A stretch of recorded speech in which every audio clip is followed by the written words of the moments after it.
Hi, my name is Alan from First Showing Professional Property Tours, and today I'm going to show you how to photograph the interior of your property using either a DSLR camera or your cell phone.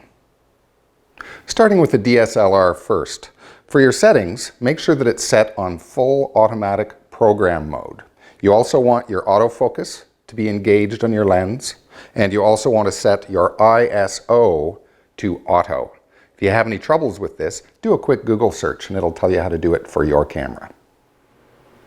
With regards to lens choice, you're going to want to shoot with the widest lens that you have. It's likely that you got a kit lens with your camera that might say 18 millimeters or 10 millimeters or 24 millimeters.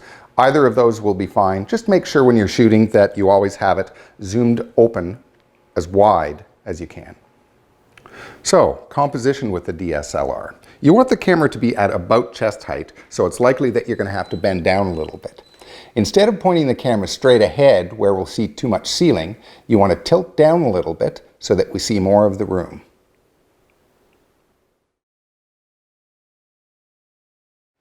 For exposure, we want to make sure that we're going to be exposing for the inside of the room.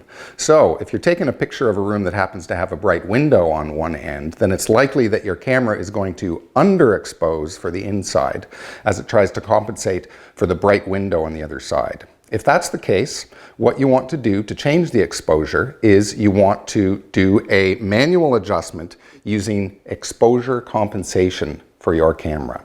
I would suggest that you do a quick Google search with your camera model and it will explain how you do exposure compensation.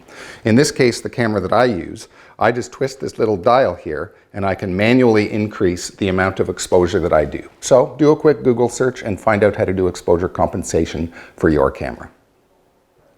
For shot selection, you want to take at least 2 shots of the major rooms, such as the great room, the kitchen, and the master bedroom. It's important when you get these shots that you get as far to the side or the corner of the room as possible so that we can see as much of the room.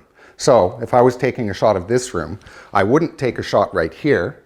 I would back up as much as I can to get a shot from this angle. And then I would move to the opposite corner as far as I can back here and get a shot from here with a little bit of tilt down of the camera so we don't see too much of the ceiling. To shoot video, do a quick Google search to find out how you choose the appropriate settings for your camera. You'll probably see a setting in there somewhere that might see HD as an option to shoot, or you might something that says 1920 by 1080. Either of those choices would be fine. Shooting video with your camera is quite similar to shooting still photos. You're going to set your exposures to automatic and you're going to be using your exposure compensation depending on what the room looks like if you happen to have a bright window at the back. And you want to make sure that you have autofocus on. We're going to keep the camera at about chest height and we are going to tilt down a little bit so we don't see too much of the ceiling, and you're going to hit record however it works with your DSLR. The key then is that you walk as smoothly as you can to get a shot of the room. So if I were to be shooting this kitchen, I would start right about here and I wouldn't even really need to be looking through the camera, and I would hit record and move nice and slowly. If possible, you want to avoid getting your reflection in anything, such as in that microwave over there, or if there are any mirrors in the room.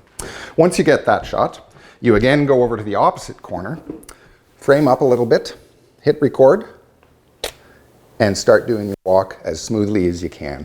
It is a good idea sometimes to do a little bit of a pan to make sure that you get a good shot of the entire room. If you're shooting with your cell phone, a lot of the ways that we shoot is similar to shooting with a DSLR. We want to make sure that the camera is about at chest height. We're going to tilt down a little bit just so we don't see too much ceiling.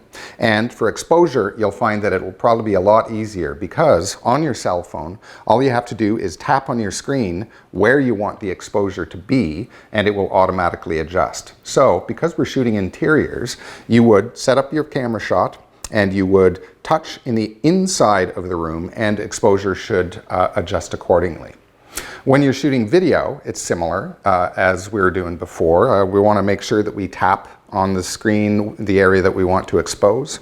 Camera at chest height, tilt down a little bit, walk as slowly as you can and as smoothly, and reverse, get the reverse shot as well.